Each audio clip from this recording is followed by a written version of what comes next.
New developments in the case of the once prominent South Carolina attorney charged with killing his wife and his son. Attorneys for Alec Murdaugh blasting prosecutors for allegedly withholding evidence and accusing them of leaking information to the press. Trevor Ault is back with more on that. Good morning, Trevor. Good morning again, Amy. Alec Murdaugh's double murder trial is not set to happen for months, not until next year, actually, but we're already seeing this courtroom sparring in this case that from the beginning has been packed with salacious accusations and twists in the story.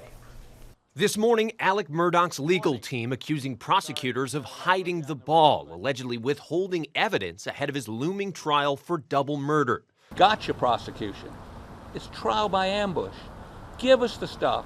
I don't have a shred of paper. I don't have an email. I don't have an exhibit. I don't have any evidence. In July, Murdaugh was indicted by a South Carolina grand jury for the gruesome shooting deaths of his wife Maggie and their 22-year-old son Paul. All right. At his indictment hearing, Murdaugh pleading not guilty. How shall you be tried? By God and my country. His attorneys are now accusing investigators of leaking details to the media instead of handing it over to the defense as required. Murdaugh's lawyer seemingly referencing reports about blood splatters and evidence found on phones. We're ready to work, ready to hire investigators, ready to hire experts. All I know about blood splatter is what I read in some blog. I've never seen any blood splatter evidence. I've never seen any phone downloads. I've never seen any witness statements. 32 days after we make the request, we still don't have anything. The defense has filed a motion asking the judge to compel the state to turn over the evidence immediately and to unseal the details of the grand jury indictment. In a response filing, the state calls the motion a blatant attempt to create drama where formerly there was none, saying the state has no desire to preclude the defense from any discovery, adding they will send it over when the court greenlights it. My name is Alec Murdaugh.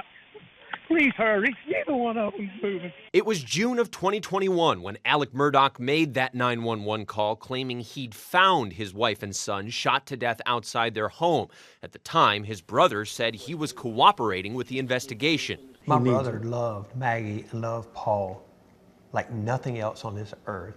I can tell you, he was willing and still is willing to do anything that's asked of him. He wants this solved.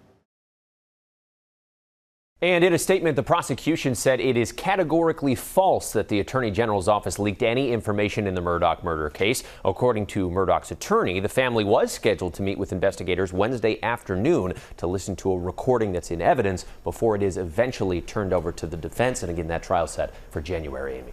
All right, Trevor, thank you so much. Let's bring in ABC News Chief Legal Analyst Dan Abrams. Dan, so we heard the accusations and the denials from the prosecution. Why would the prosecution withhold evidence? Why would they leak evidence to the press? Well, first of all, they're saying that they're not withholding evidence. They say that they're just waiting for a ruling from the court on whether there's going to be what's called a protective order, meaning that would ensure that none of this information, quote, gets out. But look, this is eventually going to get in the defense's hands. This is discovery material, which the defense is ultimately entitled to. So the question is not whether the defense is going to get it. The question is, when is the defense going to get it? And why are they in this battle right now? It sounds like there's a level of distrust by the prosecutors of the defense. This is not like it's a national security case where there's going to be fights over whether they're going to get certain information or not. They're going to get all of this information eventually. It's just a question of why is there this battle now? Is it strategic to delay that? You know, not typically.